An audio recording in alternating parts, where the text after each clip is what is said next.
Voici les Technos, épisode 261, enregistré le jeudi 4 juin 2020. Nos chroniqueurs du jour partagent comme toujours le meilleur de leur veille technologique de la semaine. C'est ainsi qu'il est question du coût d'une application de tracing, d'une nouvelle faille débusquée chez Apple, d'un nouvel assistant vocal So British, d'un Mark Zuckerberg toujours prompt à justifier ses décisions, de publicités toujours plus ciblées, de 2 gâteaux d'anniversaire qui se partagent 85 bougies. On vous invite comme toujours à réagir, à partager ou à commenter cet épisode. Bonne écoute.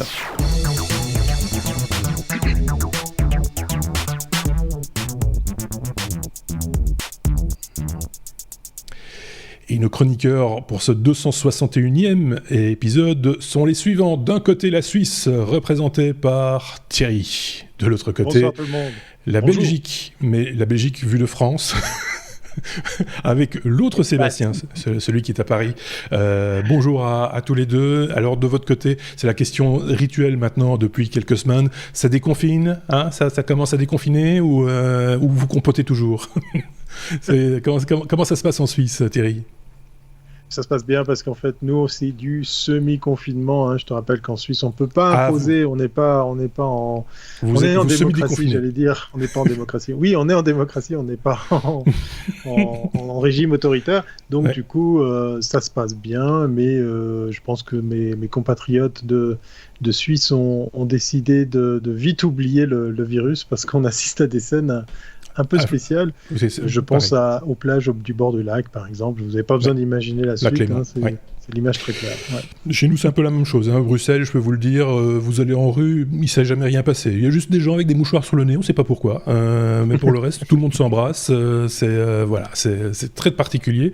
Bientôt, les terrasses de café vont se rouvrir également en Belgique. C'est déjà le cas en France depuis le début de cette semaine, Sébastien.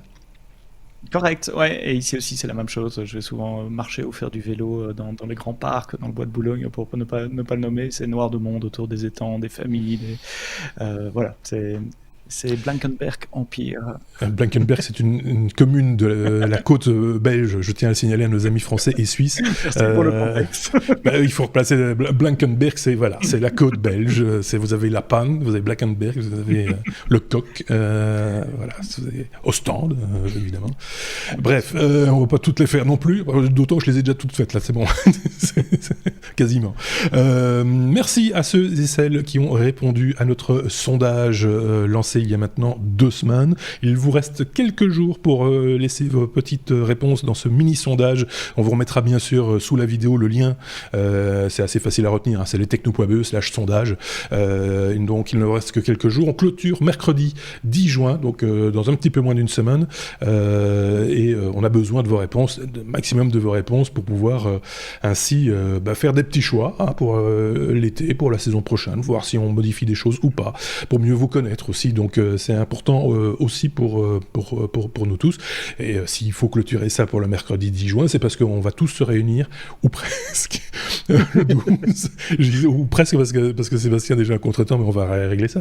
Mais normalement, fin de la semaine prochaine, on aura l'occasion de se rencontrer tous entre nous, et puis vous aurez les petits réajustements éventuels, hein, s'il y en a dans les semaines qui suivent, ou début de saison prochaine. Comme quoi, tout ça pour dire, c'est important que vous participiez, parce que c'est aussi votre podcast, c'est aussi votre chaîne YouTube, même si c'est nous qui en vivons, c'est vous qui la vivez.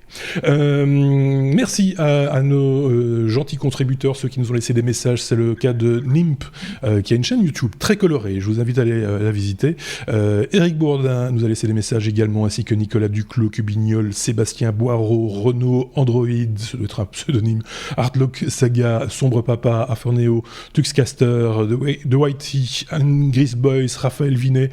Et alors je tiens à souligner un truc, c'est que on avait de nouveau fait un petit concours idiot qui n'a aucun enjeu avec l'autre Sébastien la semaine dernière. Sébastien vous avez demandé à quoi... il avait dit, voilà, 260, épisode 260, ça veut dire aussi 404, mais en quelle base ? Et c'était la base 8, c'était en octal, effectivement. Merci à Deltus7529 ou 7529, je ne sais pas, qui était le tout premier à laisser un commentaire en donnant la bonne réponse, ainsi que par la suite, et ils ont joué le jeu, GVG et Mario Ramalho ont également eu apparemment la bonne réponse. Donc voilà, c'était le petit jeu de la semaine dernière.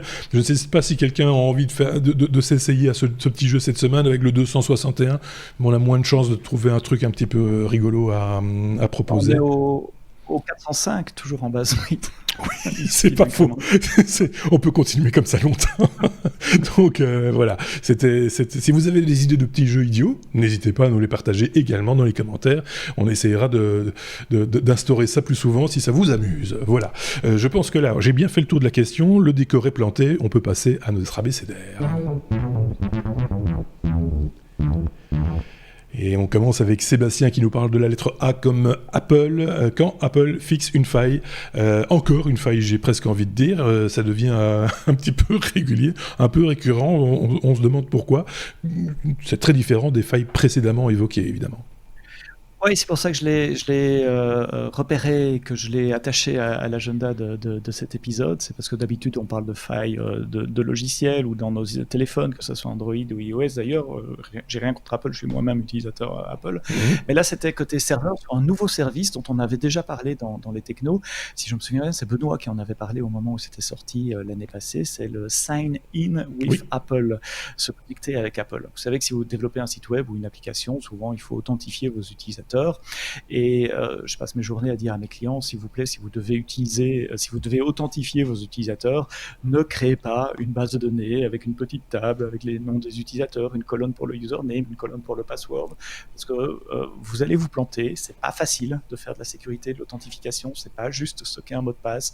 Vous allez devenir une cible pour les attaquants qui vont essayer de voler cette base de données. Donc, utilisez des services managés par d'autres. Il y en a dont c'est la spécialité. Je ne vais pas citer des noms.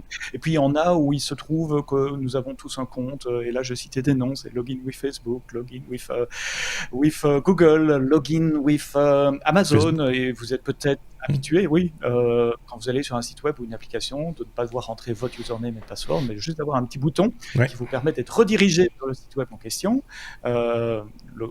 Google, Facebook, Twitter et les autres, et puis de revenir vers le service que vous voulez utiliser. Donc Apple s'est lancé dans la danse avec certaines caractéristiques un peu uniques. Benoît en avait parlé à l'époque. On peut essayer de vous retrouver le numéro d'épisode. Et il se trouve qu'un hacker, un gentil hacker, a trouvé une faille qui paraît toute bête quand on l'explique comme ça, et je vais l'expliquer, elle est tellement simple. D'ailleurs, dans les commentaires de certains blog posts, j'ai vu des gens qui postaient, mais c'est que ça? Oui, c'est que ça. En fait, comment ça marche ces trucs-là? On va s'identifier sur ce site web, que ce soit Facebook, Amazon ou Apple, et le site web génère ce qu'on appelle un token. Un token, c'est un peu comme... moi, j'aime bien prendre l'analogie d'une carte d'hôtel, une carte pour ouvrir une chambre d'hôtel. C'est un moyen, c'était une ressource donnée, ma chambre d'hôtel, pour une période de temps limitée, mon séjour, et qui m'est donné à moi et rien que moi. Alors, sans rentrer dans les détails, il y a deux types de tokens. Il y a ceux où il y a votre adresse email dedans et ceux qui sont tout à fait anonymes, comme une carte d'hôtel. Et Apple gère les données privées de leurs clients de façon assez sérieuse. Et donc, pour Apple, il n'y a pas nécessairement l'adresse email dedans. Mais une fois qu'on est authentifié, on peut demander à avoir un token avec son adresse email. Pour ça, il y a un appel d'API à faire. Donc, le développeur peut faire un appel au serveur d'Apple pour dire « Hey, maintenant que je suis authentifié, donne-moi un token pour mon adresse email. » Et vous savez quoi? Eh bien, je vous le dis dans le mille, Apple, il ne vérifie pas que l'adresse email qu'on passait, c'était l'adresse email de la personne qui s'était authentifiée. Donc, je m'authentifiais comme moi, et puis après, j'envoyais une demande, donne-moi un token pour cette adresse email-là. Et on recevait un token valide, signé par Apple, qu'on pouvait opposer à tous les autres sites web qui utilisent Signing with Apple pour dire voilà, j'ai été authentifié, c'est moi, c'est signé par Apple, vous pouvez vérifier. Et donc, gagner accéder à des sites web qui utilisent Signing with Apple. Le gars qui a découvert ça a gentiment prévenu Apple. On en a déjà parlé dans les technos aussi. La plupart des sociétés ont un programme qui s'appelle un Bug Bounty Program. Donc, si on dévoile une vulnérabilité à une société comme Apple, on signe des contrats d'exclusivité, de confidentialité, et on s'engage à ne pas parler de cette sécurité jusqu'au moment où la faille est corrigée. Ce que la personne a fait, et en échange de son silence et de sa gentillesse d'avoir apporté le doc, le monsieur a touché quand même un chèque de $100,000.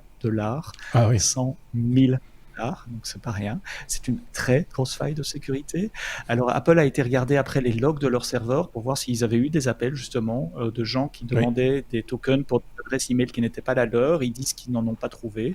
Comme d'habitude, moi je suis plutôt de bonne foi, enfin naïf, je sais pas, j'ai tendance à les croire. Parce qu'il pourrait avoir des problèmes en justice s'il mentait sur ce genre de choses. Donc apparemment, la faille n'a pas été exploitée, elle a été trouvée par personne avant, elle a été corrigée. Maintenant qu'on en parle, évidemment, elle est corrigée, il n'y a plus aucun risque. Mais voilà, un petit détail, et un bug, c'est souvent stupide, hein, et ici c'est la preuve, mais qui peut rapporter beaucoup si on le trouve, $100,000 pour... le trouver ça. C'est assez étonnant quand même. Je l'ai déjà dit auparavant sur d'autres failles bêtes, on va les nommer comme ça. Hein, c'est pas si bête que ça quelque part. Quand on réfléchit bien, voilà, c'est pas à la portée de Madame Michou d'aller trouver cette faille-là. Donc j'ai dit une faille bête dans le sens où le développeur ou les équipes de développement auraient pu très bien imaginer cette possibilité. Enfin, je veux dire, ce scénario est de l'ordre du...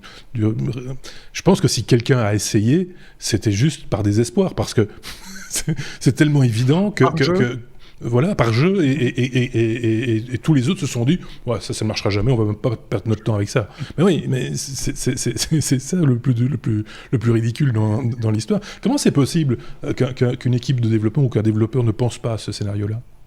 Peut-être qu'ils y ont pensé, mais qu'il y a un bug dans la vérification qui fait que ça marche pas. On ne sait pas. C'est côté serveur, donc c'est impossible de voir ce qu'ils ont changé. Évidemment, ils communiquent pas trop là-dessus. Soit c'est passé au travers de tout leur processus de qualité, et là, il y a peut-être des choses à revoir en matière de processus, de tests notamment.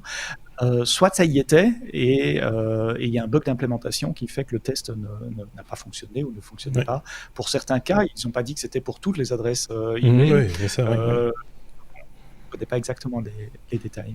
Oui, parce que souvent, comme dans tout développement, on progresse dans le développement, de temps en temps on revient en arrière, on reprend le code à un moment donné, un rollback peut faire en sorte qu'on ne garde pas toutes les corrections et on en perd une dans la foulée, et donc du coup on continue mais avec une mauvaise version.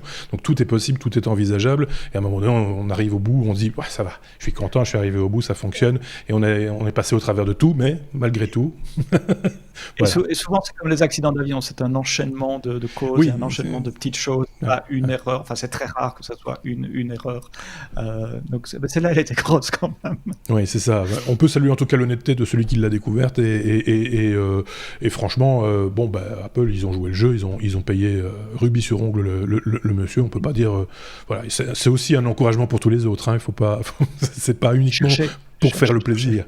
Oui, c'est ça. C'est aussi. Bon, allez, ça c'est très bien. On peut passer à la suite. Je vous l'ai dit, il y a un des deux anniversaires, c'est maintenant, c'est la lettre C comme COBOL, ce langage, cet illustre langage a 60 ans et est terriblement à la mode, nous dit Sébastien. Il va nous expliquer pourquoi 60 ans, pour un langage informatique, c'est un âge vénérable, j'ai envie de dire. Respectable.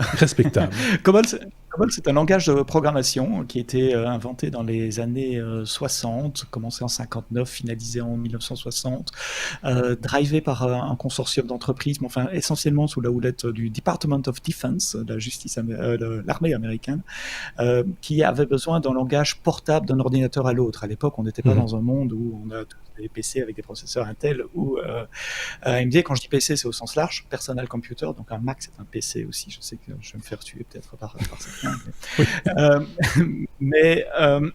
Et porter une application d'une machine vers l'autre parce qu'on changeait de fournisseur, ça coûtait des centaines de milliers de dollars, et donc il y avait ce besoin de créer un langage commun, portable. Et ça a été fait dans les années 60. Ça a été extrêmement populaire sur les mainframes d'IBM, donc ces gros ordinateurs centraux.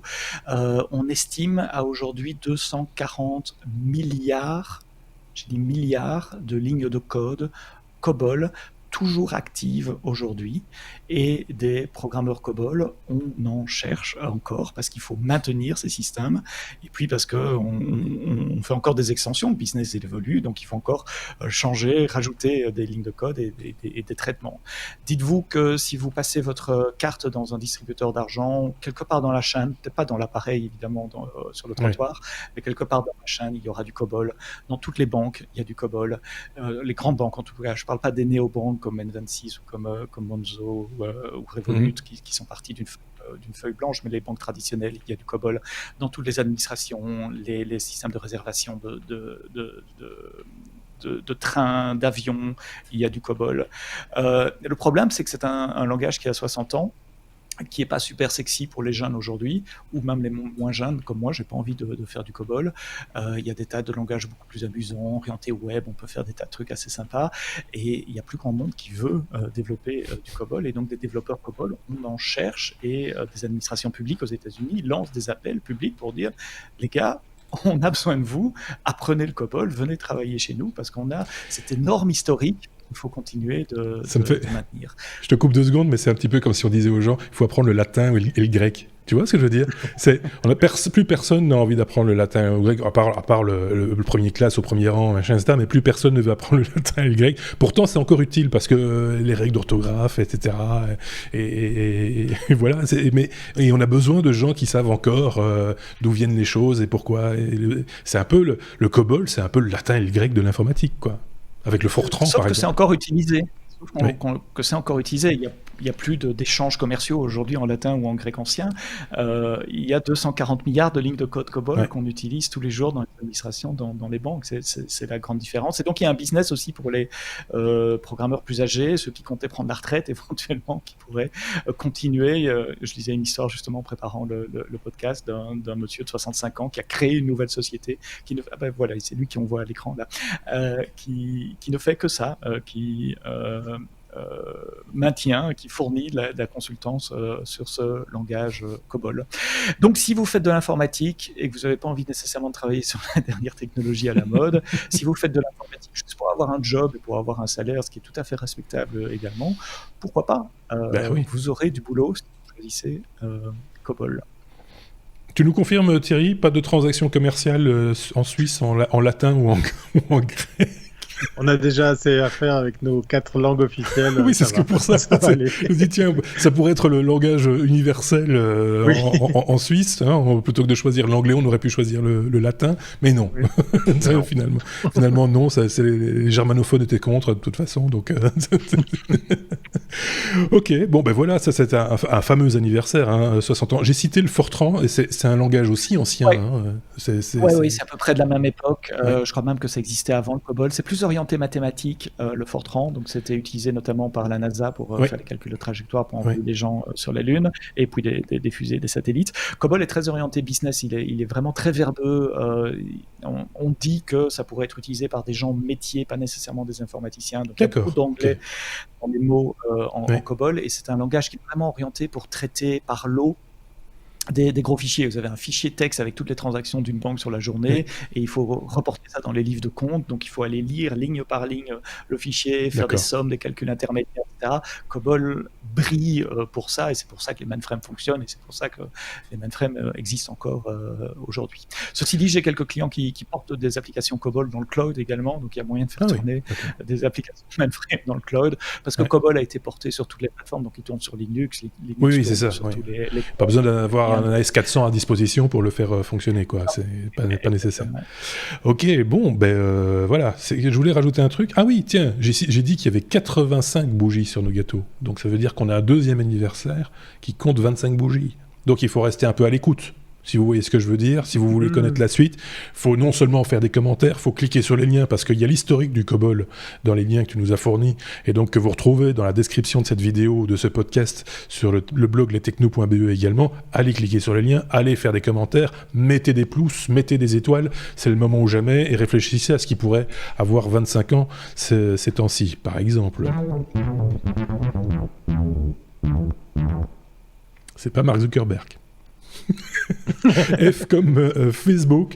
Quand Mark se justifie de ses décisions, il se passe plein de choses pour l'instant dans le monde. Ça fait quand même quelques semaines, mais là, depuis une semaine, c'est encore plus chaud. La pression est en train de monter, particulièrement aux États-Unis. On l'a vu, si vous suivez un peu l'actualité, on va pas revenir ici là-dessus, c'est pas le but. Quoique ici, en l'occurrence, Mark Zuckerberg est un petit peu sur la sellette, puisque il pourrait faire des gestes forts qui sont attendus par une partie du public qui fréquente Facebook, mais qui travaille aussi chez Facebook, et rien ne vient. Tu nous expliques tout ça, Thierry? Oui, exactement. Effectivement, l'histoire, pour très très vite la résumer, vous l'avez vu passer. Hein. Si vous avez Internet et un peu de bande passante, vous avez dû être confronté à cette news. Twitter fait le ménage et censure les propos racistes de notre ami... notre ami, c'est un bien grand mot. Le président des États d'Amérique, les États-Unis d'Amérique, Donald. Déjà rien que le prénom, c'est tout un cirque. Monsieur Trump s'est fendu effectivement de tweets racistes, appel à la violence et ce genre de choses. Donc en réalité, boum, Twitter discute pas, même si c'est le joujou fétiche de Donald. Eh bien, il vire tout ça et il censure.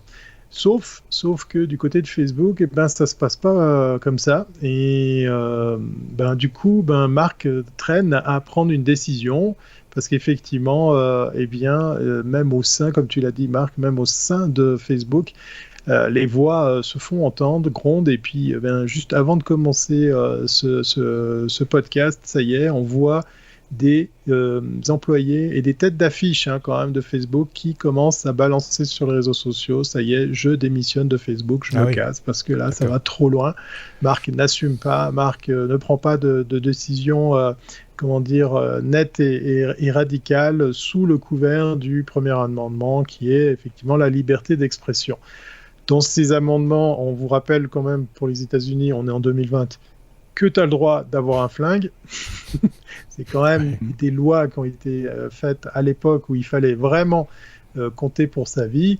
On est en 2020 et force est de constater qu'il y a beaucoup de choses qui sont peut-être plus adaptées, mais bon, ça c'est un autre débat. Et Marc dit avoir réfléchi, avoir essayé de tourner tout ça dans tous les sens. Et puis moi, quand je vous dis Marc se justifie de ses décisions, je dis toujours une justification est une question qui n'a pas été posée. Mais là, dans le cas précis, elle a été posée. Il y a effectivement des dizaines, des centaines de collaborateurs qui se font entendre du côté de Facebook. Et puis, il y a un truc bizarre qui se passe dans le même laps de temps. Vous avez vu passer cette image et je vous invite à faire le test. Je suis amusé de voir certains de mes contacts sur Facebook s'amuser à le faire et se retrouver à dire dans leur post et dans leur statut « ça y est, j'ai été accusé de fake news ». C'est cette fameuse une du Times, du journal. Cette une, elle est parodiée puisqu'en fait, on prend la chevelure de Monsieur Hitler et en guise de moustache, c'est le profil de Donald Trump qui est placé au centre du visage. C'est une illustration déjà ancienne, c'est déjà une illustration ancienne et puis c'est pas une vraie couverture. Voilà, et puis c'est pas du tout par rapport à l'actu maintenant, mais faites le test. Alors après, je sais pas ce qui va devenir de votre compte Facebook, mais vous allez vous retrouver avec un post grisé, puisqu'effectivement, vous aurez une alerte sur cette image qui dit clairement « Ouais, attention, c'est une fake news, il faut vérifier l'origine de cette image, patati, patata ». On va pas revenir sur la naissance du monde, cette fameuse peinture aussi qui avait été censurée. On voit clairement que sur le coup, là, Facebook, c'est vraiment 2 tons de mesure et puis que ça commence sérieusement à partir en vrille. Moi, personnellement, je suis à continuer à utiliser Facebook pour mon job, mais là, je trouve notre ami Marc sacrément mou du genou par rapport au fait que, les conspirateurs et autres, personnes qui aiment alimenter la rumeur se disent oui, mais ça c'est normal parce que Mark sera notre prochain président et il a des vues sur la politique aux États-Unis et donc il doit ménager la chèvre et le chou. Voilà. Il est consensuel. Oui, alors ça c'est le propre de notre pays. Nous, on est le consensus ici en Suisse, on sait faire. On est le pays du compromis. Oui. Voilà. Mais là, sérieusement, ça bat de l'aile quand tu vois autant de collaborateurs de la maison Facebook dire non mais attends, bouge-toi, prends une décision, fais quelque chose.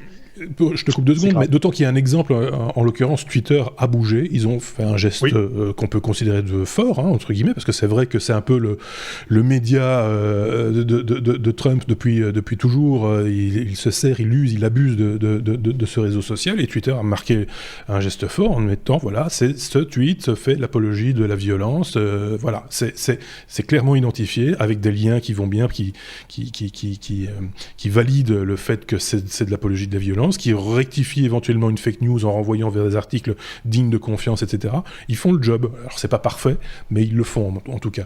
Et du côté de Facebook, une fois de plus, petit bras, mou du genou, non, on va surtout pas faire ça. Très vite, on va supprimer effectivement et griser ou flouter ou même supprimer des comptes des fois quand quelqu'un présente une œuvre d'art connue et reconnue, mais ça non. C'est très particulier quand même. Donc c'est vraiment, on met là, c'est pas un genou par terre, c'est la tête dans le sable carrément, et le reste avec, je pense. Et puis on est obligé de penser aux prochaines élections, donc tout ça fait méchamment penser au fait qu'on est peut-être en train de ménager. Là, il y a Biden qui se donne un cœur joie de critiquer Trump, qui est tout sauf un président, parce que son attitude et comment il réagit, ou qu'il ne réagit pas, est complètement hors propos, à côté de la plaque de la réalité.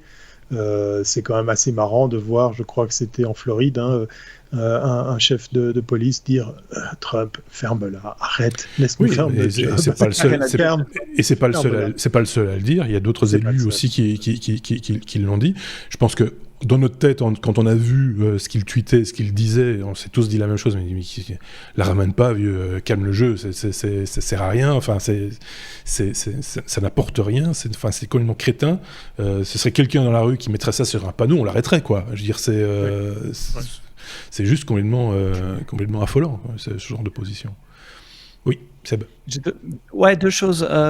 D'abord, il y a le premier amendement de la Constitution des États-Unis qui est la liberté de parole, la sacro-sainte liberté de parole. Et je suis toujours un peu entre deux chaises là, entre ce qu'on peut dire, ce qu'on peut pas dire, et qui est responsable quand on dit quelque chose. Est-ce que c'est le tuyau, Facebook, Twitter? Est-ce que c'est l'auteur? Je crois que les lois américaines ne sont pas les mêmes qu'en Europe. Ce sont vraiment des questions que je connais pas.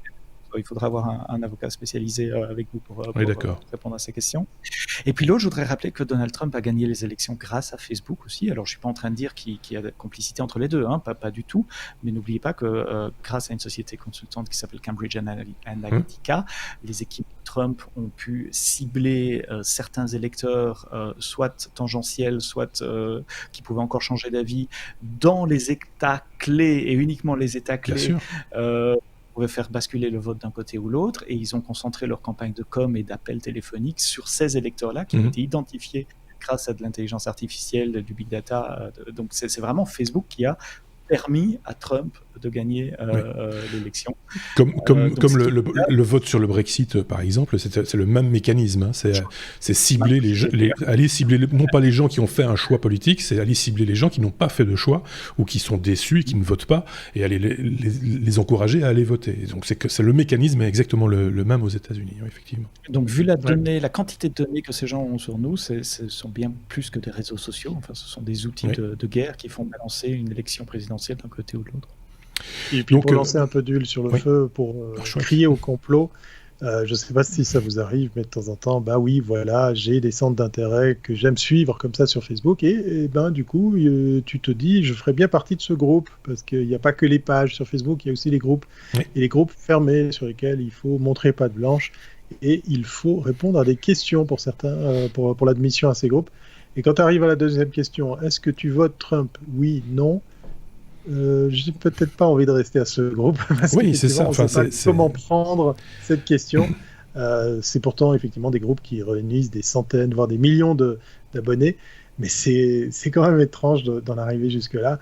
C'est à se poser la question de savoir d'où vient cette question. Elle est très fréquente. Bien sûr, oui. Sans aucune. C'est une question. Chez nous, on met des gants quand on se demande un petit peu quelle est c'est comme le salaire des gens, quoi. Il n'y a qu'aux États-Unis on met ça sur la carte de visite. Alors la Suisse. Non, on n'en parle même pas. On parlait pas, monsieur. Mais on va pas non plus être trop moraliser utilisateurs, mais réfléchissez 2 secondes quand vous allez sur un réseau comme Facebook. On dit Facebook, c'est parce que c'est Facebook, mais c'est Instagram et d'autres, c'est un peu le même schéma. C'est d'ailleurs le même schéma, mais c'est pas invasif de la même manière. On a envie de dire, Instagram, vous consultez des photos, on peut pas apprendre énormément de choses sur votre façon de vivre. Par contre, Facebook, vous commencez à partager les photos de vos enfants, vous allez dans des groupes, vous répondez à des questions, vous commentez, etc. Là, il commence ça commence à se resserrer et à se cibler, quoi, complètement. Il y a tout ça sur Instagram aussi, hein. On peut faire des polls, oui, c'est vrai. On peut les likes, donc il y a des oui, il y a des choses qui semblent anodins, mais qui quand même captent de la data. C'est vrai aussi, c'est vrai. Donc, autant le savoir. Après, ça m'amuse toujours Pardon ? Et d'ailleurs, Instagram n'appartient pas à Facebook ? Si, oui, bien sûr. Ah bah oui, donc je me parlais bien. Juste pour le rappel. Non, je parlais d'autre chose. Oui, je sais. Non, c'est pas une question pour toi, c'est une question pour moi. Voilà. Sincèrement, la question. Okay. Si, mais voilà. Du coup, j'ai perdu le fil de ce que je voulais dire. C'est malade. C'était pas super. On est obligé de passer à la suite. Ça, on va être obligé, à un moment donné, parce que franchement, non, c'est les gens qui s'indignent des applications de tracing, mais qui partagent toute leur vie sur Facebook, ça leur pose aucun problème. Oui. Mais avoir un petit truc qui va leur sauver peut-être la vie ou la vie de leurs voisins, ça, non, surtout pas. On n'a pas parlé, ça, des groupes Facebook de gens qui se allient pour dire il faut supprimer l'application. si, ça existe, c'est ça qui c'est complètement fou, quoi, c'est quand on réfléchit. J comme Java. Java fête ses 25 ans, voilà notre deuxième gâteau. On va pas maigrir, hein.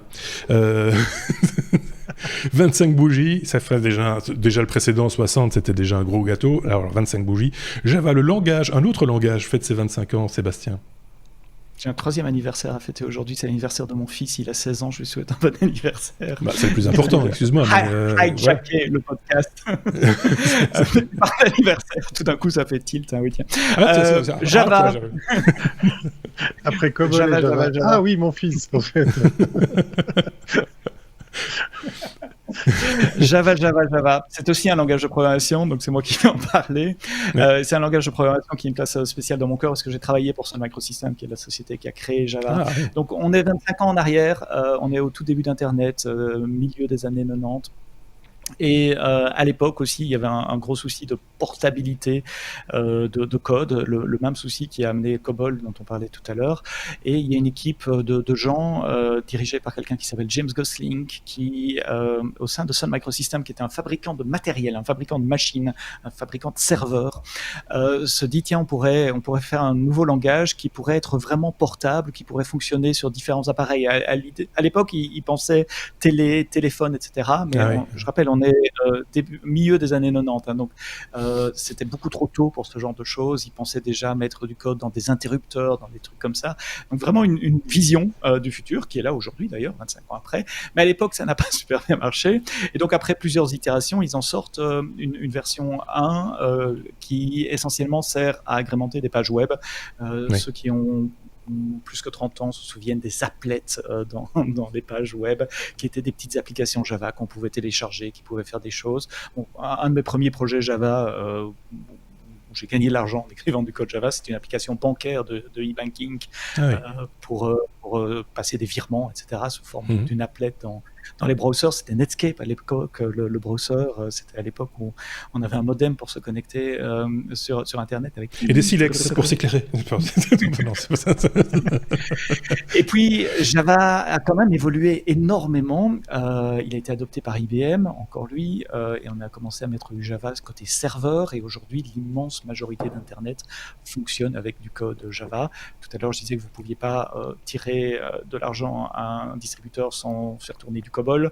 Aujourd'hui, vous ne pouvez pas vous balader sur Internet probablement sans déclencher du Java quelque part. Que ce soit Netflix, tout le code open source que Netflix a publié, c'est en Java. Il y a une grosse partie d'Amazon qui fonctionne en Java, il y a une grosse partie de Google qui fonctionne en Java. Et puis Google a réutilisé, on voit acheter une société qui faisait un système d'exploitation qui s'appelle Android. Ah oui, et devinez quel est le langage de programmation de Android? C'est Java. Il y a des milliards d'appareils aujourd'hui où il y a du code Java qui tourne. Vous avez du Java dans votre poche probablement. Si vous n'en avez pas aujourd'hui, vous en avez eu dans le passé, vous en aurez dans le futur.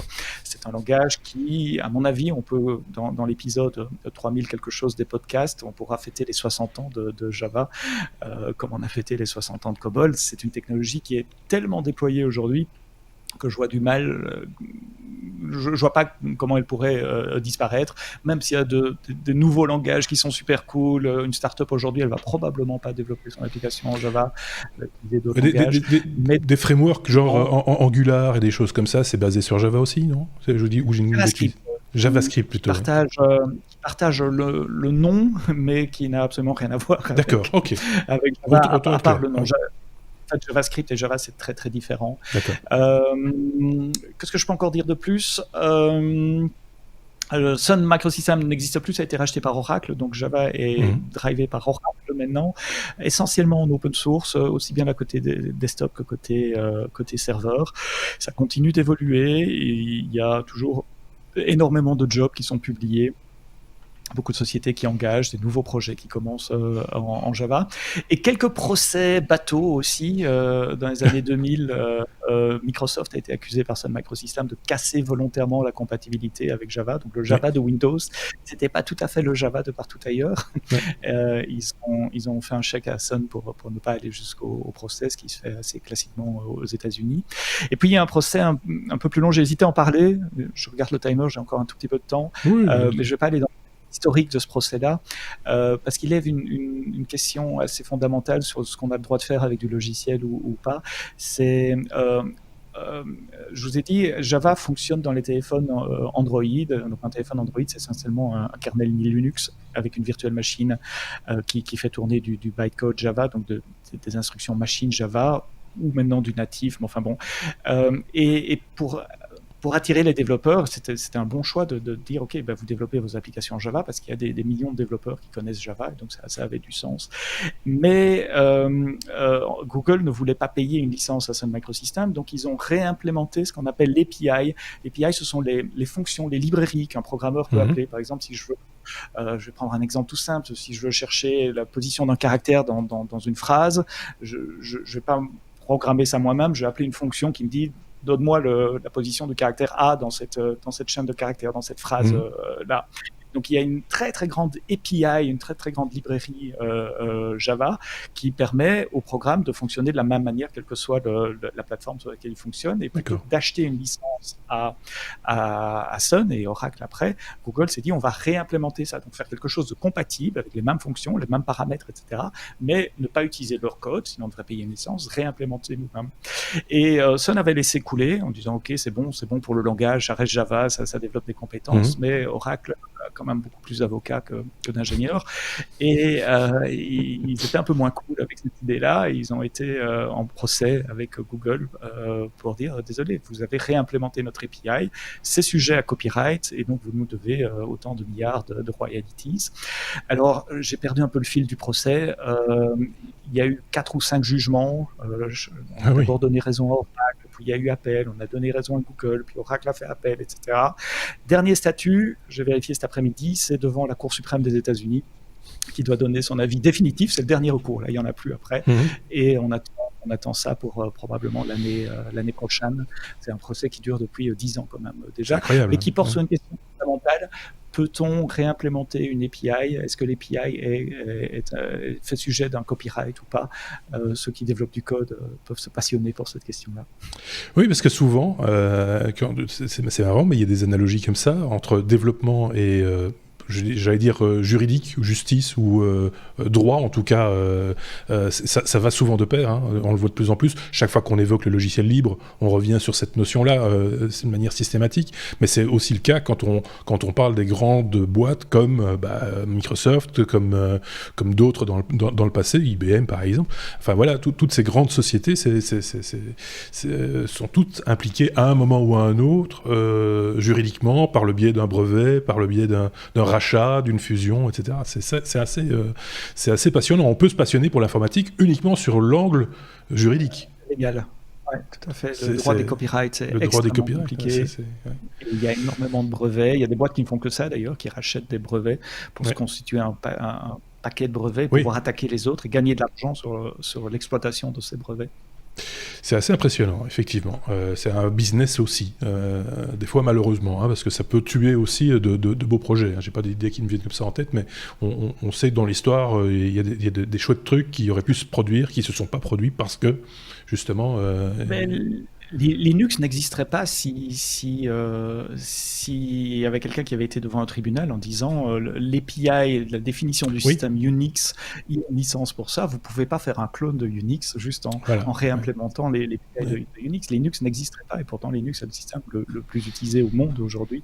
Dans tous vos téléphones, il est là, dans tout cas les téléphones Android. Et puis Internet fonctionne sur Linux. Ok, bon ben voilà, large panel, une vision un peu suffisamment large, en tout cas dans un épisode. On pourrait faire des hors-séries consacrées à l'histoire de Java, d'Oracle, etc. On pourrait, on y réfléchira d'ailleurs, peut-être, je sais pas. Si ça vous passionne, n'hésitez pas à nous le dire, on verra si on peut faire un truc dans ce genre-là, peut-être, je sais pas, si ça intéresse aussi un de nos chroniqueurs, il faut que ce soit à deux niveaux, quoi.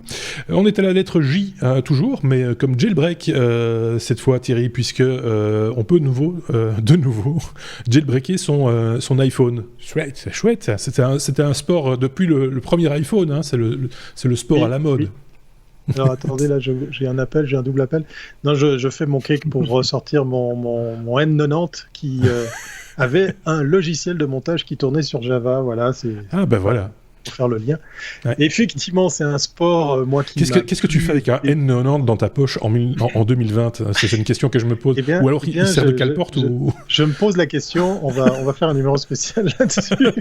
Le rétro techno, ça a du bon quand on pense qu'on pouvait faire des vidéos de MP4 grandes comme ça, donc la taille d'un timbre-poste, et qu'on pouvait les monter, mettre du titrage et des bandes sonores dessous la vidéo, tout ça sur un smartphone avec un écran pas plus grand que ça, lui aussi. Oui, c'est ça.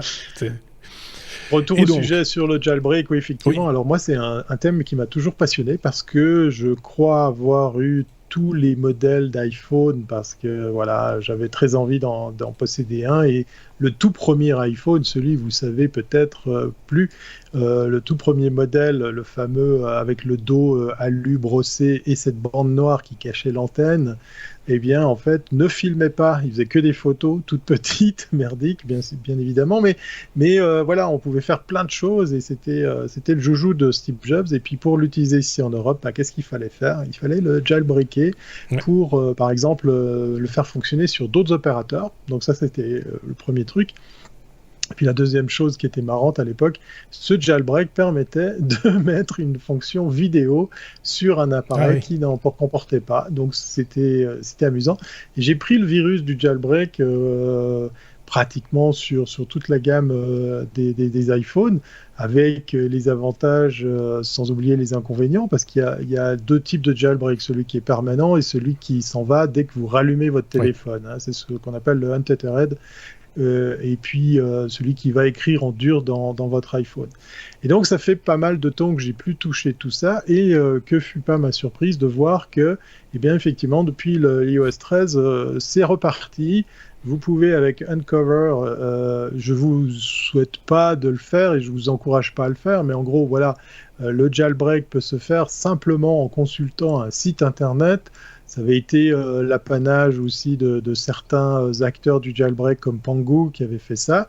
Et comme vous pouvez le voir aussi à l'image un peu plus bas, le fameux store Cydia, cette fameuse icône sur fond brun qui vous permettait comme ça d'installer des applications tierces qui n'existent pas de base dans l'OS de l'iPhone. Et c'était là le petit truc sympa. Moi, je me rappelle qu'un de mes iPhones, je l'avais jailbreaké pour pouvoir installer, tenez-vous bien, un truc qui existe maintenant de base dans tous nos iPhones, un enregistreur d'écran pour pouvoir faire des captures d'écran et ainsi faire des tutos ou bien des démonstrations de logiciels. Donc voilà.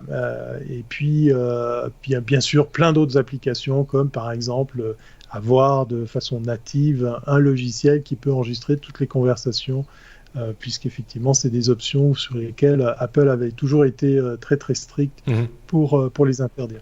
Alors le propos de la news aujourd'hui, c'est que ça revient, mais qu'on nous dit effectivement, là, ça date il y a quelques heures, quelques jours, Apple travaille déjà sur la correction, parce que tout compte fait, ils ne vont pas laisser cette possibilité bien longtemps. Voilà, vous avez le fameux site de Uncover, qui est en fait ce site internet depuis lequel, en quelques clics, vous pouvez appliquer le jailbreak.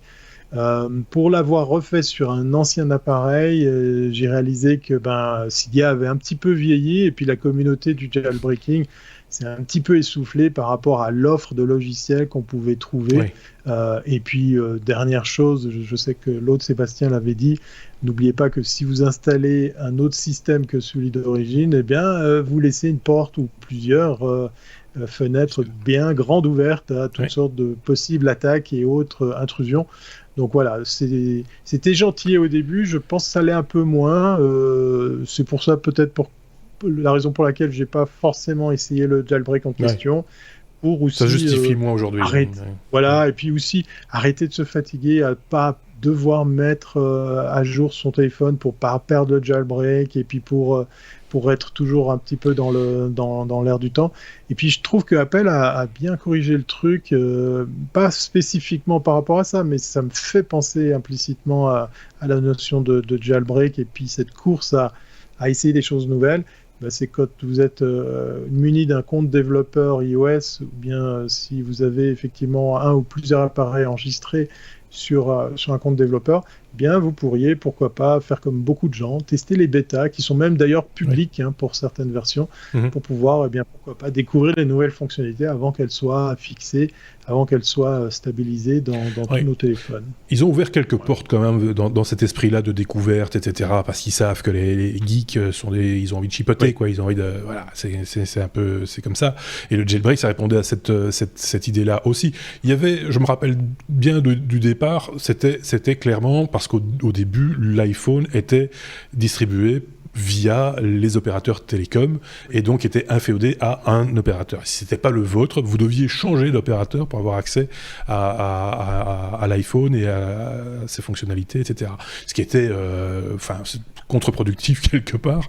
Voilà, je pense qu'ils n'en auraient pas vendu autant par la suite s'ils avaient gardé cette idée-là c'est très particulier comme manière de faire. Et donc, moi, je me rappelle, j'avais plein de potes qui disaient, moi, je l'ai acheté je ne sais pas où, et je l'ai jailbreaké, et je l'utilise chez tel opérateur, et ça marche très bien, etc. etc. Ouais. C'est ça la raison essentielle au point de départ. Et puis ensuite, il me semble, Sébastien, tu me contrediras peut-être, que c'est aussi beaucoup de développeurs qui, à un moment donné, sont intéressés à ce qu'il y avait sous le capot, et se sont dit, moi je veux développer une application, mais je voudrais voir quand même comment il y a moyen de faire, machin, etc.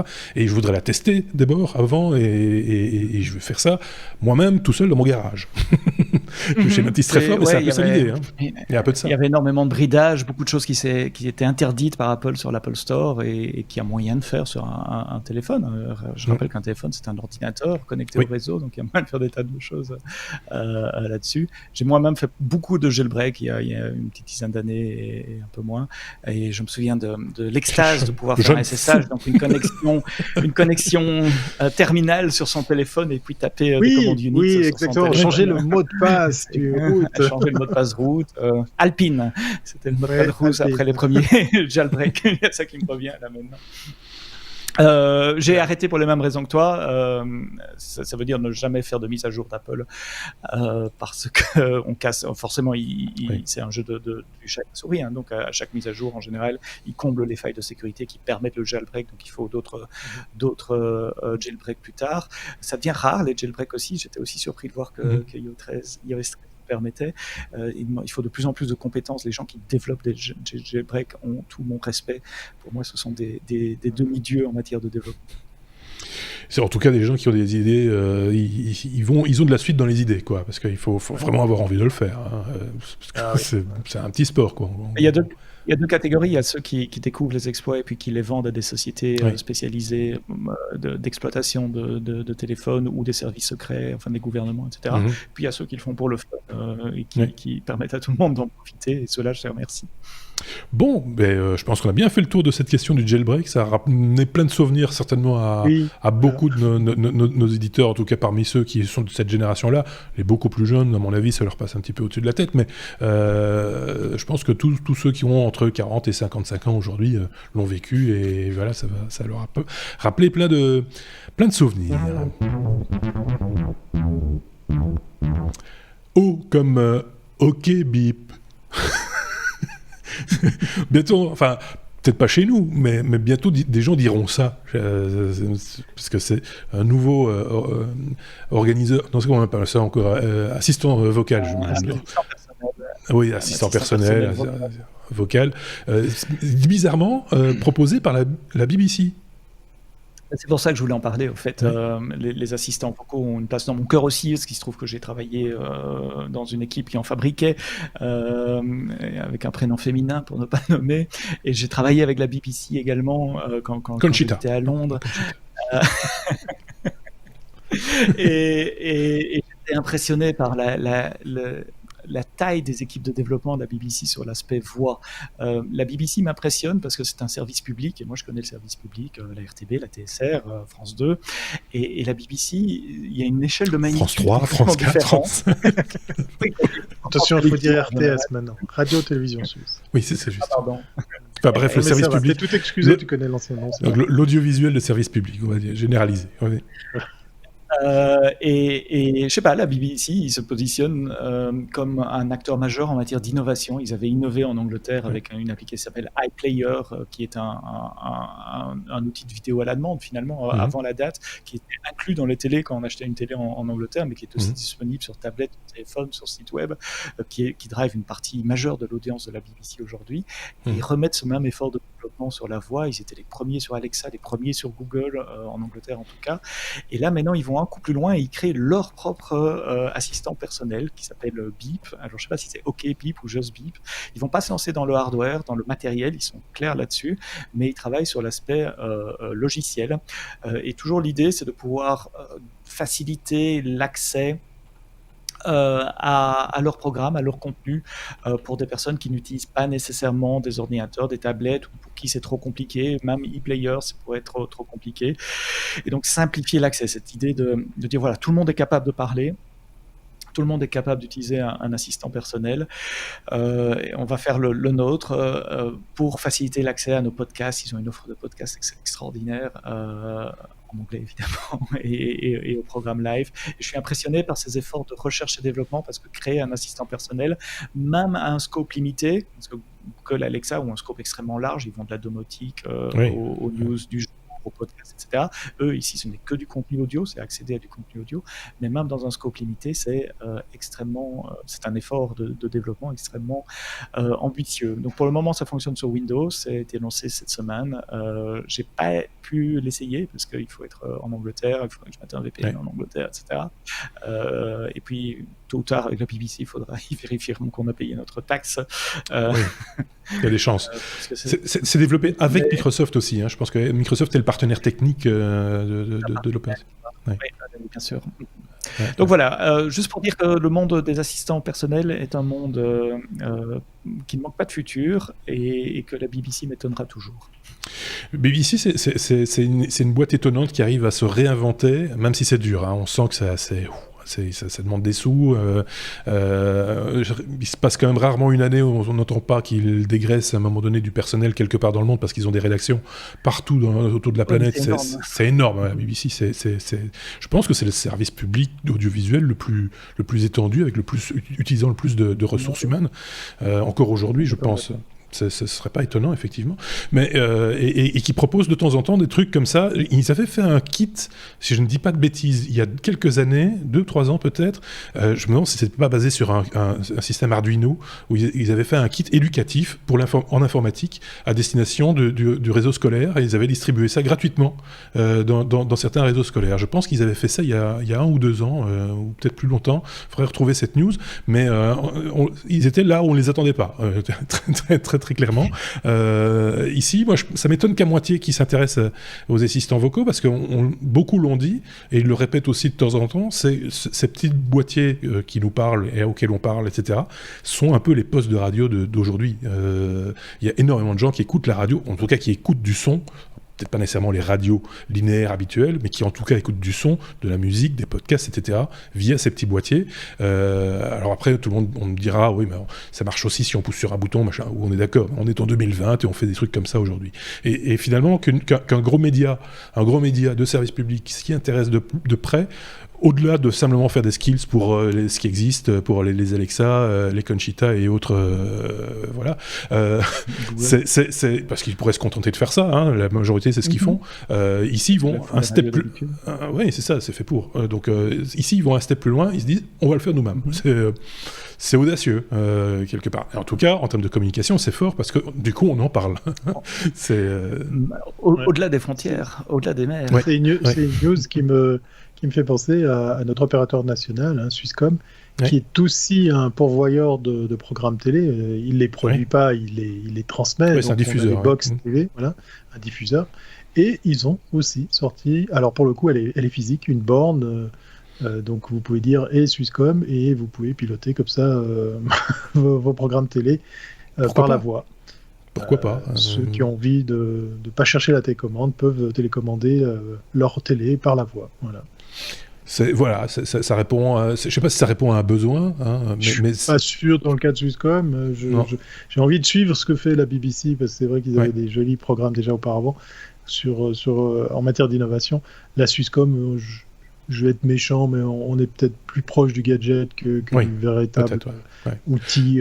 Mais Sébastien, tu parlais de iPlayer juste avant. C'est vrai, c'était et c'est encore quelque part une référence en matière de player audio, vidéo, parce que ils ont très très bien intégré l'audio aussi.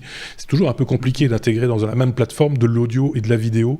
C'est un peu mélanger des trucs qui vont pas ensemble, alors que technologiquement c'est quasiment la même chose, mais c'est juste graphiquement, ergonomiquement, c'est un peu compliqué à mettre le type de contenu, chaque type de contenu un petit peu en avant. Et ils sont arrivés à faire un truc vraiment qui fonctionnait bien et qui était pour le coup assez avant-gardiste à l'époque. Voilà. Bon, affaire à suivre. On compte sur toi, Sébastien, puisque on sait que tu es. La BBC. Tu suis beaucoup la BBC, donc on va suivre ça par tes oreilles et tes yeux. On est à la lettre P comme publicité. Publicité. On a changé le titre. C'est pour ça que je suis un peu surpris. Parce que j'ai pas le même titre là que là. C'est embêtant. Quand la pub peut mettre à mal le cloud. Ah bah oui, parce que ici j'ai publicité ciblée à la télé. Quelle infrastructure voilà, mais c'est le même sujet. On est bien d'accord. On parle de la même chose. C'est le même sujet. J'ai vu que Thierry avait mis tous ses titres qui commençaient par quand quelque chose. Alors je me suis dit, je vais rentrer dans le moule et j'ai changé tous mes titres pour quand c'est ma marque de fabrique. C'est le French, l'Helvético French Cancan. Ça mettait un peu d'unité dans l'agenda de ce podcast. Ok, d'accord. Bon, voilà. Donc, voilà pourquoi. Oui, faites attention. Non, c'est une news que j'ai vu passer brièvement et à la fois dans les médias et puis au boulot également et ça m'a fait réfléchir et j'espère que les auditeurs du podcast pourront réfléchir à ça aussi. La France va se lancer dans les publicités personnalisées à la télé, c'est-à-dire que Madame Michu et Madame Martin ne verront pas les mêmes publicités en même temps alors qu'elles regardent le même programme et qu'elles sont en face de leur poste de TV au même moment, mais en fonction de leur intérêt passé, leur ciblage, peut-être leur âge, peut-être la ville où elles habitent, elles auront des publicités différentes. J'ai cru comprendre, mais ça fait longtemps que j'habite plus en Belgique, que ça se fait déjà en Belgique, et Marc, là tu pourras en parler beaucoup plus longtemps que moi. Et la manière dont ça va fonctionner en France, c'est les diffus. Je n'ai pas envie de dire de bêtises, ce n'est pas les diffuseurs, c'est les chaînes de télé vont envoyer un signal quelques secondes avant un décrochage pub, et ce sont les box des abonnés qui devront contacter un serveur pour dire « Hey, c'est moi, qu'est-ce que tu as comme pub pour moi ?» et commencer à bufferiser, donc à télécharger les vidéos des pubs. Il se trouve que la France est un tout petit peu plus grande que la Belgique, il y a 60 millions de personnes, un opérateur comme Orange, je ne sais pas combien de millions de gens, on peut avoir des millions de gens qui regardent une chaîne de télé à un moment donné le soir pour des grands événements, pensez à des événements sportifs ou autres, Oui, et par donc exemple. avoir des millions de box qui vont demander à un serveur, dis c'est quoi la pub pour moi, qui vont faire ça dans un espace de temps extrêmement court, on parle de 5 à 10 secondes ici, c'est pas un problème simple à résoudre en informatique, même au 21e siècle, même avec des clouds extrêmement puissants, comme ceux des fournisseurs de cloud américains qu'on peut trouver sur le marché, et ça demande une infrastructure qui, la plupart du temps, va rien faire, parce qu'il n'y a pas de pub, et puis qui tout d'un coup, en 10 secondes, sort un million. Et voilà, il y a une équipe avec qui je discutais il y a quelques semaines qui réfléchissait à ça. J'avais rencontré à Luxembourg aussi un consultant qui travaillait pour des télés françaises sur ce problème-là aussi. On parlait architecture, on disait tiens, comment est-ce qu'on pourrait construire quelque chose qui répondrait à ces demandes de charge soudaines. Voilà, donc il y a encore des problèmes de scalabilité sur des choses aussi simples que la pub qui... Je ne veux pas dire qu'ils sont pas résolus, parce que ça marche en Belgique et ça va marcher en France, etc., mais qui nécessitent de mettre autour de la table quelques cerveaux, un peu de matière grise pour trouver la meilleure solution. C'est un peu ce qui sous-tend tout le marché de la publicité quand on parle du visuel, même d'Internet de manière générale, c'est que tu as des commerciaux et autres qui imaginent des solutions de manière très... en survolant quelque part, en disant « Ah ben c'est possible sur Internet de mettre des bannières, de cibler des bannières, on va faire la même chose en télévision, démerdez-vous. » Voilà, c'est pas plus compliqué que ça. Effectivement, en Belgique, ça a été annoncé par la RMB, donc la régie média belge, qui est la régie publicitaire de la RTB au mois de décembre, si je dis pas de bêtises.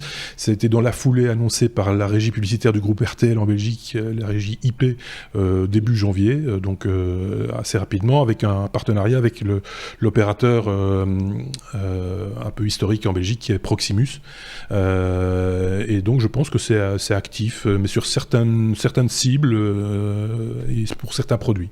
Donc, j'en sais pas beaucoup plus, mais effectivement, c'était dans l'air du temps. Je pense qu'aux États-Unis, ça se fait déjà depuis pas mal de temps, ou en tout cas des choses un peu similaires, mais plutôt justement sur des chaînes de télévision ou des radios web, où là on a une autre maîtrise de l'outil peut-être.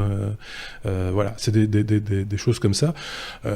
Oui, sur le podcast aussi, tu disais, ça peut intéresser les auditeurs de podcast qui peut-être un jour vont avoir, ou ont déjà, c'est possible aussi en pré-roll de ce podcast, par exemple, de la publicité qui leur sera spécifiquement ciblée. C'est le cas sur YouTube, où nous nous trouvons également. La publicité que vous pouvez peut-être voir avant ou pendant la diffusion de cet épisode, elle est également ciblée en fonction du contenu, de ce dont on parle, mais aussi en fonction de vos habitudes de consommation. Bref, vous êtes des cibles. Voilà. Et ça se fait sur le web et à très très grande échelle et depuis très longtemps. J'ai eu l'occasion de rencontrer des équipes projet qui faisaient ça en Allemagne. C'est du bidding. Moi, Monsieur Michu, je vais sur une page web, j'affiche la page web et dans cette page web, il y a 2 bannières au-dessus. Et bien, le site web va demander à une agence de publicité, dire voilà, il y a Monsieur Michu qui veut regarder cette page web-là. Voici un espace publicitaire, combien vous m'en offrez? Donc il y a une vente aux enchères entre plusieurs annonceurs qui doit se faire en quelques millisecondes, et si on est un tout petit peu trop lent, on aura choisi un autre annonceur parce qu'on ne veut pas retarder l'affichage de la page web non plus. Et donc là, ce sont des gens qui vont chercher à la milliseconde les temps de latence pour pouvoir dire je vais afficher cette pub-là sur ce profil-là, donc avec d'énormes moyens calcul en amont pour pré-processer les données de Monsieur Michu, pour savoir ses centres d'intérêt, les croiser avec justement ce qu'il a fait sur Facebook avant, on en parlait, etc., de manière à lui passer la bonne pub. Mais l'avantage du web, c'est que ça s'étale un peu sur la journée. Les écrans pub télé, il y a un effet volume très instantané au moment où les chaînes décident de lancer leur écran pub. Il y a une régie publicitaire qui est issue de Radionomie, qui est en tout cas c'est le même administrateur, Alexandre Saboudjan, qui est un ancien de la radio en Belgique, assez connu dans le milieu de la radio chez nous, qui est maintenant à la tête d'une agence qui s'appelle Target Spot et qui fait ce que tu expliques là, qui va challenger les annonceurs en leur disant disant, ben voilà, on a de l'espace publicitaire disponible à tel endroit, de manière tout à fait dynamique, arriver à cibler certaines catégories d'auditeurs, etc. Donc, enfin voilà, c'est des choses... ici, je suis tombé sur un très vieil article, mais je suis tombé sur une interview il n'y a pas tellement longtemps du CEO, il n'y a pas tellement longtemps, et je ne remets plus la main dessus, mais tapez Target Spot dans votre moteur de recherche habituel et vous allez voir de quoi il s'agit. C'est passionnant, hein. Moi, j'ai pas beaucoup de temps pour m'y intéresser de près, mais c'est effectivement passionnant et il y a plein de choses à faire dans ce domaine-là, très clairement, dès le moment où on choisit le modèle publicitaire pour faire de la rentabilité. Parce que sinon, c'est un peu ballot si ça vous intéresse pas. On peut passer à la suite. Ça, c'est pragmatique, c'est carré, c'est voilà, paye comme pognon, les amis. Ça, c'est Thierry. Ça, c'est comme ça, voilà. C'est quand le Suisse se lâche. Il ne parle plus d'argent, de monnaie, de devise. Non, il parle de pognon, c'est bon. J'aurais pu parler de Grisby, d'oseille, de flouze, et tout ce genre de choses, hein, pour les amoureux de l'argot. Non, oui. On va dire pognon pour continuer dans l'abécédaire. Pognon comme argent, comme budget, comme dépense énorme. Je viens avec une réflexion qui, a priori, ressemble à une réflexion internationale sur le prix de ces fameuses applications. Alors, pour ne pas faire mon chauvin, je vous ai sorti l'exemple de nos amis français qui viennent à constater que Stop Covid est une application à un coup salé, parce qu'en fait... on nous raconte dans l'article de l'Obs là que effectivement l'application en elle-même, elle a peut-être pas coûté beaucoup, voire même rien du tout, parce que on la met à disposition. Il y a des gens qui ont travaillé et puis qui la mettent comme ça à disposition. Mais par contre, il y a les serveurs, et les serveurs, ils vont coûter un petit peu d'argent comme ça tous les mois. Mais on parle de centaines de milliers d'euros par mois. Alors quand on parle de serveurs, ça fait tout de suite un peu flipper quand on parle d'une application de Stop Covid. On va pas refaire le débat sur le propos de ces applications qui utilisent la technologie du Bluetooth pour savoir si vous avez côtoyé quelqu'un plus de... Bon, bref. Il y a pas mal d'États qui ont développé tout ça. On en avait parlé, il y a un très bon dossier là-dessus sur une société française qui a été interviewée par notre ami Bruno Guglielminetti, qui en a testé plus de 40 applications. Intéressant. On ne va pas parler non plus du Qatar, qui a été la première à avoir une app qui... Oh, oups, 1 million d'adresses et de données médicales sensibles. Et qui utilisait le GPS. Voilà, il y avait tout, hein, il y avait la totale dans les options. Et donc, du coup, maintenant, les gens se réveillent pour se dire c'est bien sympa, effectivement. Ça part d'un bon sentiment. Moi, je suis encore mitigé sur vais-je l'installer ou pas. On me traite d'égoïste si je le fais pas, et puis on me traite de fou si je vais le faire, parce qu'effectivement ça va prendre le contrôle de mon téléphone, et tout ça effectivement à côté des Facebook et autres Google, ça me fait bien sourire.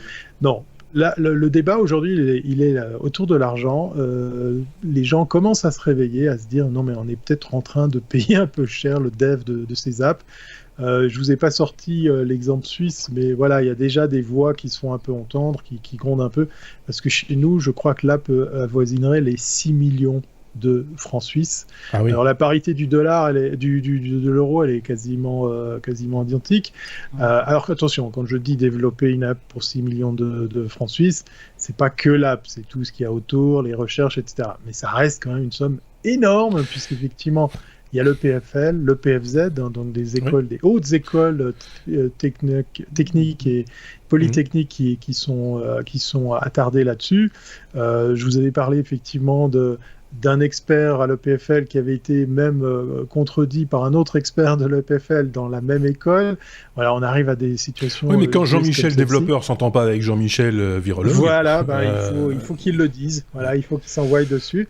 Ouais. Et puis, il y a aussi une petite fierté. Voilà, c'est pour un petit peu terminer le chapitre de la Suisse.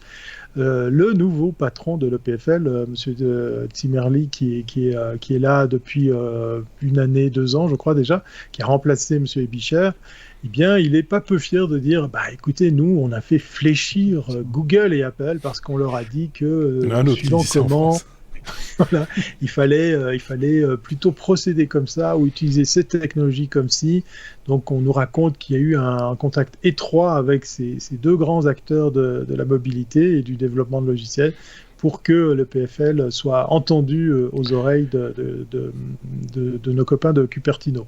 Plus sérieusement, voilà, on va commencer à voir de plus en plus de pays qui se disent mais on n'est pas en train de un petit peu se foutre de notre tête là avec l'argent qu'on investit, certes en période de crise, mais ça fait... alors je sais pas Sébastien, peut-être tu vas peut-être aussi pouvoir me dire ce que tu en penses, mais quand on est impliqué dans le développement de logiciels, quand on connaît ce qu'il faut faire, les pièges à éviter, quand on sait comment ça se passe. Moi-même, j'ai été à ma modeste échelle un développeur et j'ai contribué à une application mobile. Je n'ai pas souvenir d'avoir dépensé plus de 6 millions de francs suisses pour sortir mon app. Mais bon, voilà, ça engage que moi. C'est pas tellement le développement, c'est le run, c'est l'opérationnel. Après, toutes ces applications sont communicantes et donc, comme tu l'as dit, il faut... C'est pas un serveur, il faut un service côté back-end, côté cloud pour parler. C'est pas comme c'est pas comme un jeu que tu vas un jeu, je sais pas, n'importe quel petit jeu idiot du genre Snake. Ce genre de jeu-là, effectivement. Oui, tu veux sortir jeux ici, ils ont un back-end. C'est le dernier jeu auquel j'ai joué avec des mineurs. Donc mais non, mais c'est vrai, c'est ce genre d'application, ça tu peux la diffuser. Il y a pas après de maintenance à assurer. Elle est distribuée, ça fonctionne, tout le monde est heureux, c'est très bien comme ça. Ici, derrière, il faut justement chaque fois comparer ces fameux jetons entre guillemets avec les différentes. On va pas réexpliquer ici là. On l'a déjà expliqué 2 fois. C'est bon. La logique du système et je pense que tout le monde, enfin en tout cas ceux qui ont un peu les idées claires ont compris que c'était pas aussi dommageable si c'était bien fait que l'application de Facebook.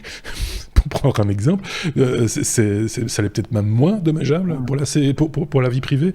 Donc voilà, quand on voit, je le disais, c'était pas une boutade, c'est une réalité, que des gens sur Facebook créent des groupes pour expliquer entre eux comment ne pas installer l'application qui va pouvoir permettre d'endiguer cette...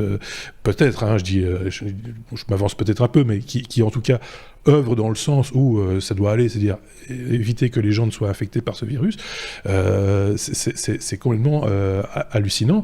Ce qui est d'autant plus hallucinant, et là je pense que c'est quand même, on est tous d'accord pour le dire, c'est quand même un peu l'échec de l'Europe, c'est qu'on ne s'est pas mis d'accord entre pays européens pour faire une application qui puisse voyager, parce que c'est pas le tout de pouvoir se tracer entre nous Belges, entre nous Suisses, entre nous Français, mais les frontières à un moment donné vont être perméables, et donc si l'application française parle pas à la Suisse parle pas à la Belge, je vois pas très bien où est l'avancée technologique dans ce système de tracing, très, très, très honnêtement. Je sais pas ce que tu en penses, Sébastien.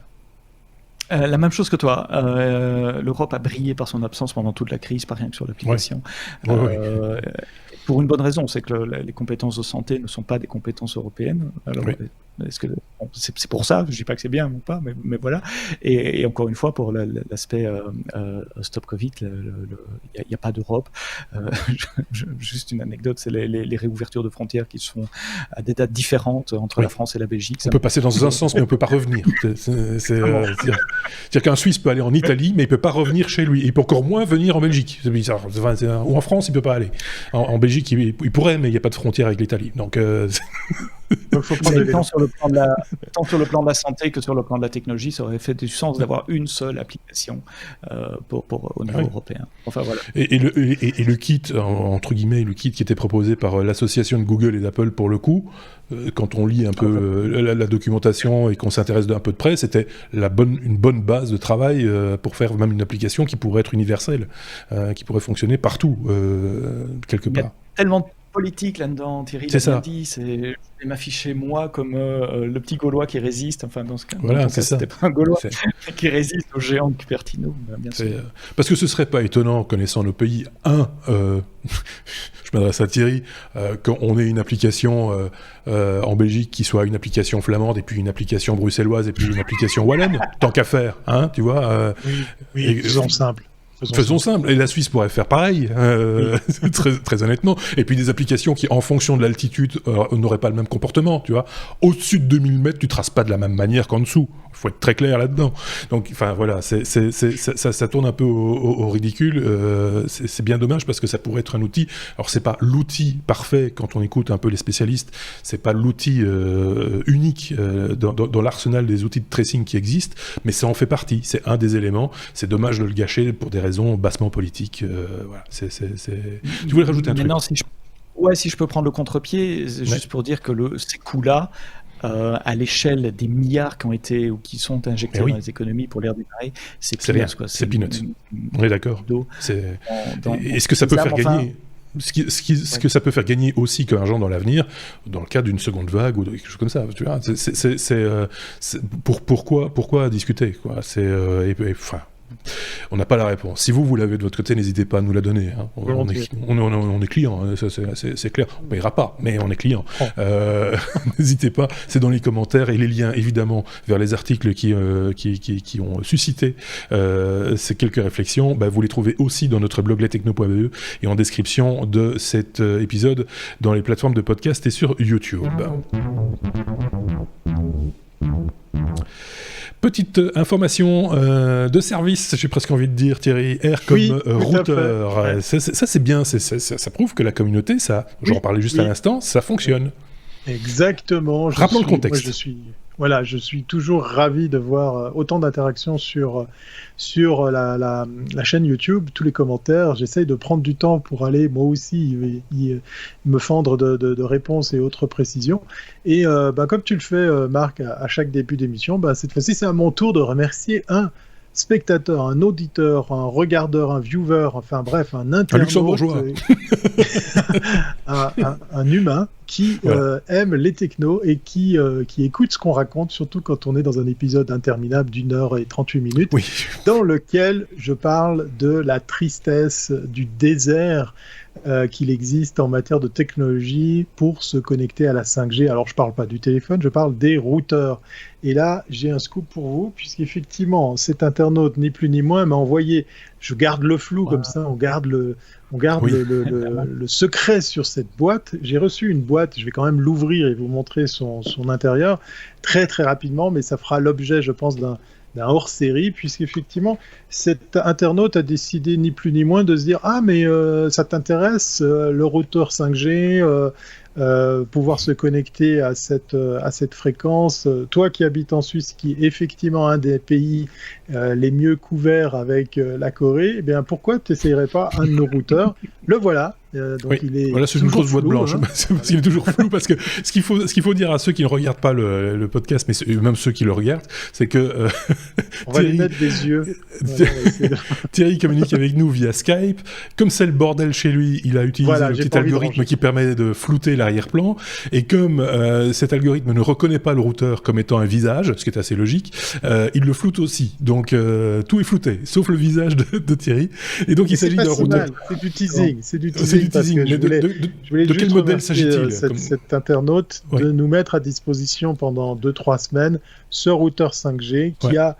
Alors là, j'aurais pu faire un instant van. Tu vas voir où je vais en venir. Bien sûr, Marc, évidemment. Puisque ce routeur peut être alimenté d'une alimentation externe 12 volts. Donc on va le faire voyager et on va le tester pour effectivement voir ce qu'amène la 5G. Ce que je peux vous dire déjà, c'est qu'il a des ports Ethernet, donc ça gâche rien. Il est un peu gros, il est imposant. Il n'a pas d'antenne extérieure par contre. Il a des antennes extérieures ou pas Alors, il y a une petite surprise aussi à l'arrière. Il y a derrière un tout petit cache. Malheureusement, ils ont choisi des petits connecteurs. On peut effectivement aussi brancher une antenne extérieure.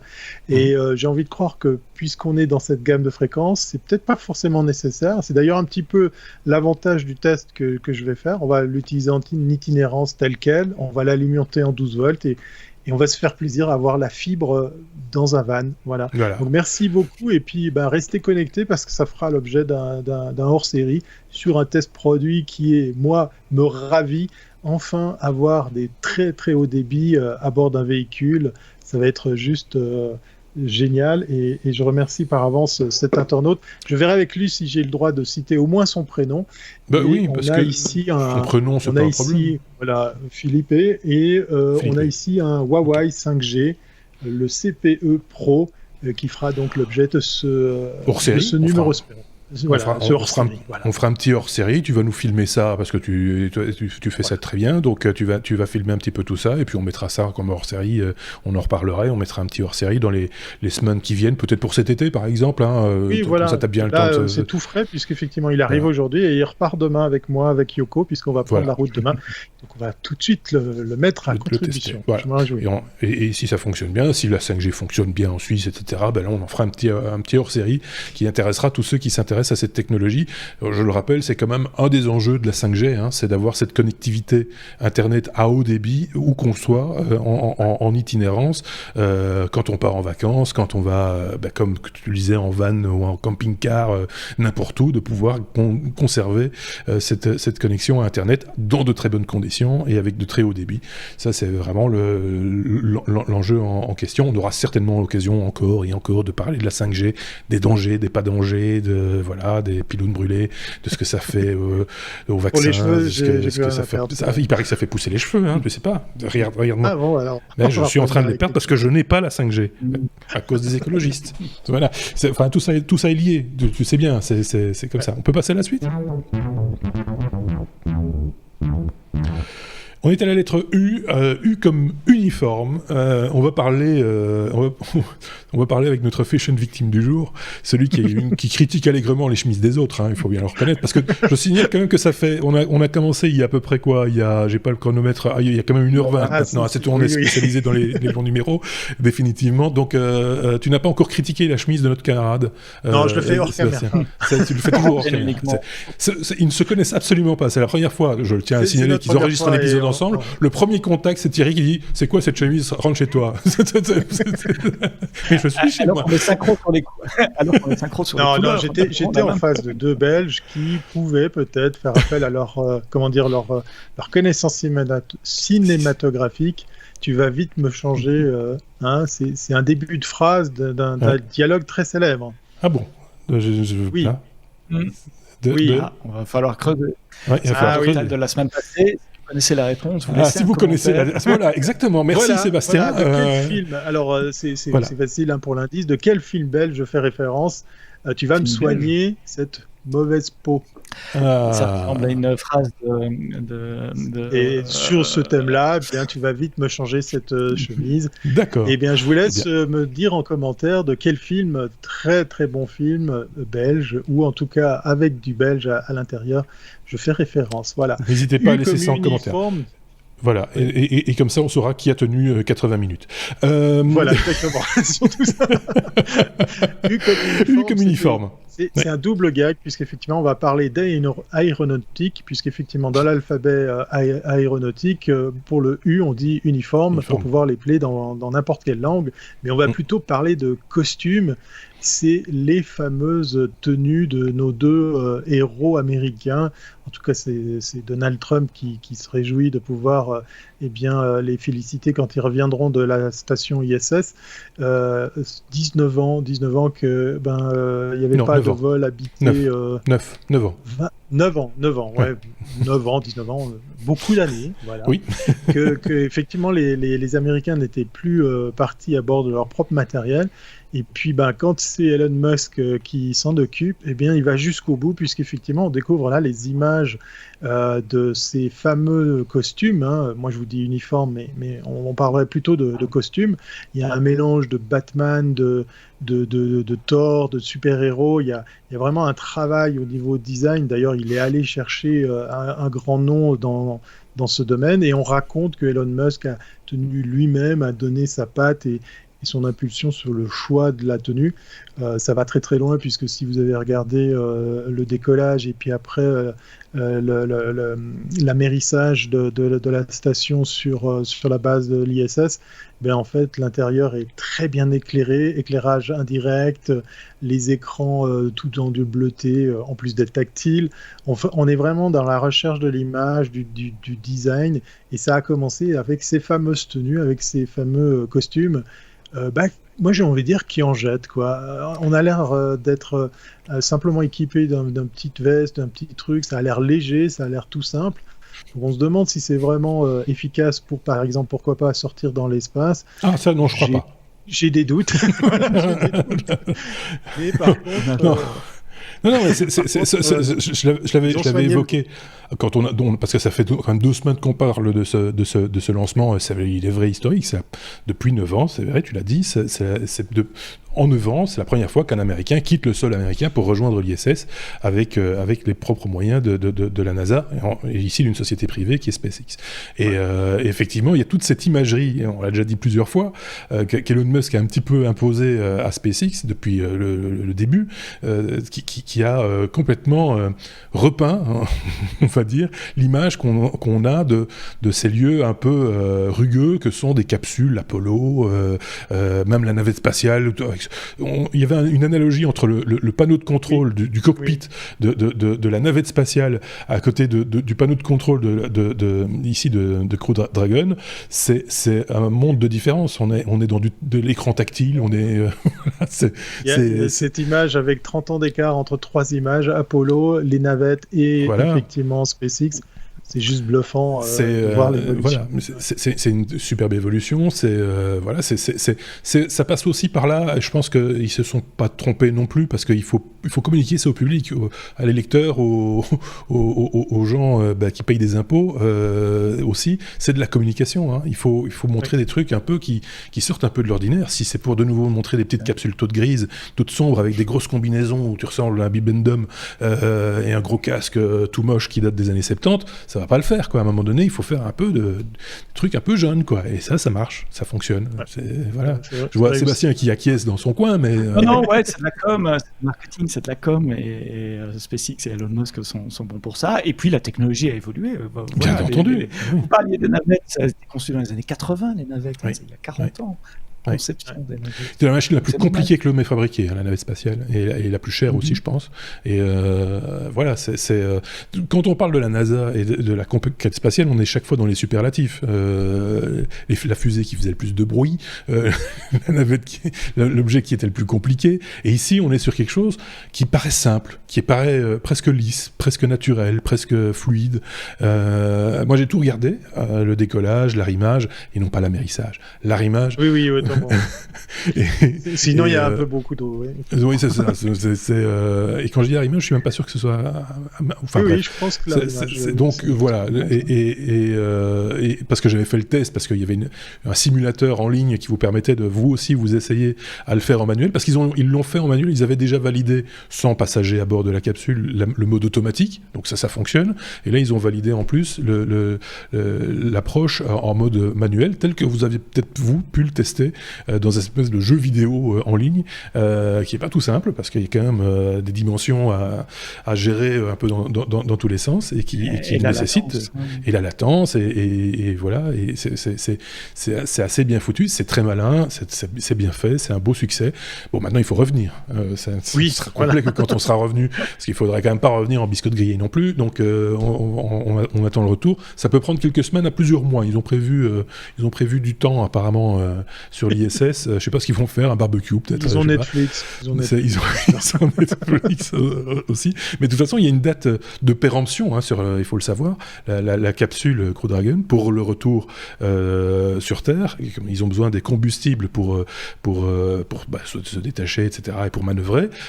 Ces combustibles ont une durée de vie limitée qui est de 200 et des jours, si je dis pas de bêtises. Et donc, il y a une date de péremption, donc ils ne vont pas pouvoir attendre très très longtemps non plus. Il n'y a pas beaucoup de stations en plus d'essence dans le coin. Non, c'est ça. Il ne peut pas faire ouvrir la fenêtre, faire un pouce de lever dehors, mais voilà. C'est passionnant. Hein. On est tous un petit peu. Voilà. Moi, de nouveau, je trouve ça passionnant à regarder. Faut le regarder aussi un peu avec des yeux d'enfant. Hein. Quelque part, il ne faut pas non plus tout calculer. Et c'est vrai que c'est du marketing, voilà. Mais en même temps, voilà, ça reste quand même quelque chose d'un petit peu qui sort de l'ordinaire. Voilà, tout ce que je voulais dire. Est-ce qu'on a bien fait le tour de toute cette question, de toutes les questions que l'on voulait se poser, hein. Je pense que oui. Si je dis pas de bêtises, cet épisode 261 peut s'achever ici. N'oubliez pas de nous mettre des pouces levés. Hein. Ça titille les algorithmes sur YouTube. Les étoiles ou les autres notations possibles, mettez le maximum sur vos plateformes de podcast habituelles, celles que vous utilisez. Et notre petit sondage dont je parlais en tout début d'épisode me rappelle que vous êtes nombreux à utiliser beaucoup d'applications différentes. Il y en a qui reviennent régulièrement, les plus connus évidemment, mais malgré tout, c'est assez partagé. On aura l'occasion de parler des résultats de ce sondage également. N'oubliez pas d'aller compléter si ce n'est pas déjà fait. Hein. Je vous rappelle que vous avez jusqu'à ce mercredi 10 juin pour le compléter. Nous, ça nous permet de mieux vous connaître et de mieux répondre à vos attentes peut-être dans les semaines, les mois qui viennent. Merci Thierry d'avoir participé une fois de plus à cet épisode. On te retrouve très bientôt, je pense. Je ne sais pas, cette saison encore. Oui, non, je ne pense pas en fait. Oui, enfin de toute façon, il y aura je vais faire parler de moi. Voilà, on fera quelque chose. Sébastien, on va te retrouver la semaine prochaine si je dis pas de bêtises. Oui, moi j'enchaîne pour le moment, je suis à mon rythme. Voilà, ça sera la dernière fois de la saison. Ah ben voilà, c'est ça. Mais on aura l'occasion de se reparler et de voir ce qu'on fait pendant l'été ou à la rentrée de toute façon, ça c'est clair. Donc merci à vous de nous avoir suivis. N'hésitez pas, hein, je vous l'ai dit, les commentaires, tout ça, c'est le bienvenu. Et à très bientôt. Salut.